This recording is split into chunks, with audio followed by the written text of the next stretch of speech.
வணக்கம் friends, welcome to சுபீஸ் wonderland. இன்றைக்கி நம்ம பார்க்க போகிற ரெசிபி மசாலா ரைஸுங்க. யூஸ்ஃபுல்லாக செய்கிற வெரைட்டி ரைஸ் மாதிரி இல்லாமல் இது ரொம்பவே டிஃப்ரெண்ட்டாக இருக்கும். இந்த டேஸ்ட் கண்டிப்பாக உங்களுக்கு ரொம்ப பிடிக்கும். இதே மாதிரி நீங்களும் ட்ரை பண்ணி பாருங்கள் ஃப்ரெண்ட்ஸ். வாங்க ஃப்ரெண்ட்ஸ், இந்த மசாலா ரைஸ் எப்படி பண்ணலாங்கிறத பார்ப்போம். இப்போ ஒரு பாத்திரத்தை சூடு பண்ணியிருக்கேன். இதில் வந்து ஃபஸ்ட்டு வேர்க்கடலை 1 டீஸ்பூன் அளவுக்கு ஆட் பண்ணிக்கிறேன். இதில் 1 டீஸ்பூன் அளவுக்கு உளுந்து ஆட் பண்ணிக்கிறேன். 1 டீஸ்பூன் அளவுக்கு கடலைப்பருப்பு ஆட் பண்ணிக்கிறேன். அதே போல் 1 டீஸ்பூன் அளவுக்கு வரமல்லி ஆட் பண்ணிக்கிறேன். இது எல்லாத்தையும் நல்லா ட்ரை ரோஸ்ட் பண்ணி எடுத்துக்கலாம். பாருங்கள், இது சூப்பராக வறுபட்டுருச்சு. கலர்லாம் நல்லா சேஞ்ச் ஆகி வந்துருச்சு. இப்போ வந்து ஃப்ளேம் ஆஃப் பண்ணிக்கிறேன். இப்போ இந்த வந்து நல்லா ஆற வச்சு ஒரு மிக்ஸி ஜாரில் போட்டு பவுடர் பண்ணி எடுத்துகிட்டு வந்துக்குவோம். இப்போ நம்ம வறுத்து அரைச்சது எல்லாத்தையும் நல்லா பவுடர் பண்ணி எடுத்துகிட்டு வந்தாச்சு. இதில் வந்து ஒரு துண்டு புளி ஆட் பண்ணிக்கிறேன். இதையும் சேர்த்து அரைச்சி தனியாக வச்சுக்கலாம். இப்போ அதே பேனில் கொஞ்சம் எண்ணெய் ஆட் பண்ணிக்கிறேன். 1 டீஸ்பூன் அளவுக்கு சீரகம் ஆட் பண்ணிக்கிறேன்.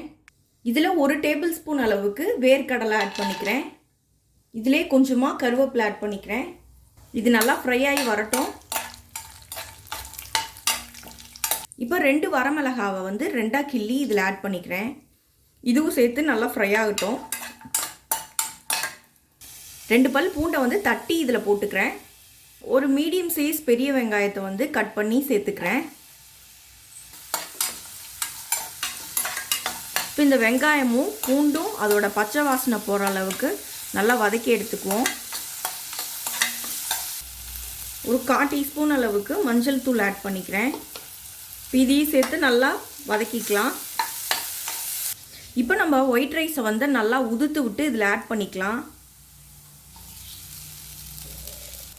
இப்போ இந்த ரைஸுக்கு தேவையான அளவு உப்பு வந்து இதில் ஆட் பண்ணிக்கலாம்.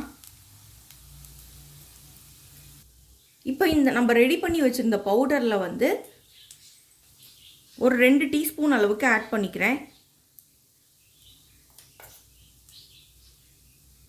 இப்போ இதை நல்லா மிக்ஸ் பண்ணி விட்டுக்குவோம்.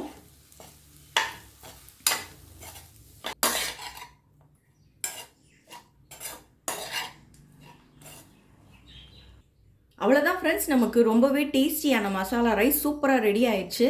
நீங்களும் இந்த ரெசிபியை ட்ரை பண்ணி பார்த்துட்டு உங்கள் கருத்துக்களை மறக்காமல் கமெண்ட் பாக்ஸில் தெரிவிங்க ஃப்ரெண்ட்ஸ். மீண்டும் இன்னொரு நல்ல ரெசிபியோடு உங்களை மீட் பண்ணுறேன். அதுவரை உங்களிடமிருந்து விடைபெறுவது சுபீஸ் ஒண்டர்லேண்ட். தேங்க்யூ.